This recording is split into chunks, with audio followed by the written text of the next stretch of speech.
We're about to release the birds that Cotswold Wildlife Park have bred in captivity, looked after, and what we're about to see is their first ever flight. There's 48 birds in the pen. The birds that we can see above us are mostly birds that have joined us from Knepp. So there are a lot of youngsters from this year. We had 45 wild birds fledge at Knepp this year. And within about 4 days of Cotswold Wildlife Park bringing their birds to that pen about 3 weeks ago, the Knepp birds found them. And the hope is when we open that gate, we're going to go down and open the gate in a minute. Hopefully these youngsters will take their first flight, will join in with these birds, and before the end of this month may well be on migration. So we're going to pop back down. The team are going to peel back the fence and hopefully they'll sort of wander out together and fly hopefully straight up, maybe even over us if we're lucky.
That's the best ever.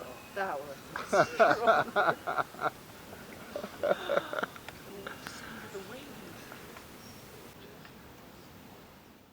The great thing about the release today is it's been so calm. So the key thing with storks really is to give them the opportunity to fly for the first time, but in a calm way. We don't want them to be panicked as they leave the pen, and they've come out really calmly. And the really brilliant thing is that because the adult birds are here and circling around, the young ones just join them straight away. And the really fascinating thing is that you can see the adults circling up in the thermal totally effortlessly, and yet the young ones, they're struggling a bit more, they're flapping more. So even when they're, probably a couple of thousand feet now, you can tell the young ones simply because they're having to flap harder. But to see them flying so well, so quickly, I think it's just wonderful to see. With these sort of There's been lots of studies actually on the sort of efficiency of flight in young storks compared to adults, because inevitably these young ones who have just started flying, don't have this, their muscles aren't developed in the same way, they don't have this flight skills. So the sort of post-fledging period they're now entering, before they disperse, before they migrate, is really crucial in learning how to fly.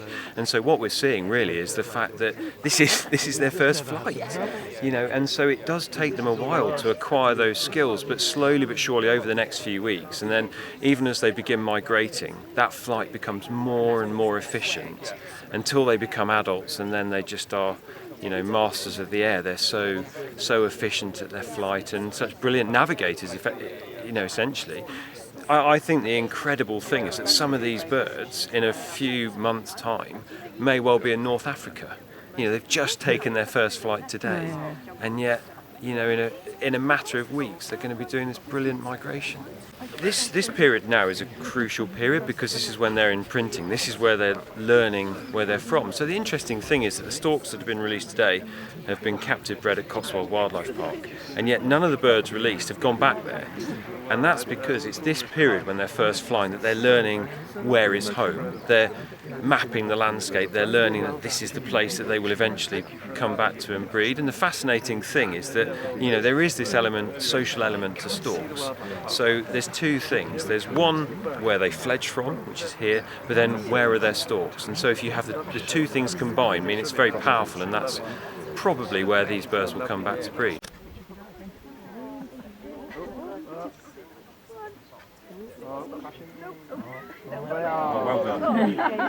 What we've done now is that Laura's gone and taken some food in, because I think it's very easy for the young ones to and we've seen the ease with which they've taken to the wing. The harder thing for them is coming into land. You know, they've gone up on this thermal, and now, you know, we really want them to come back and to settle back down in the pen here. So what we hope is that the adult birds will come in, and that will then draw the young ones in, and it's that social element that's the key thing again.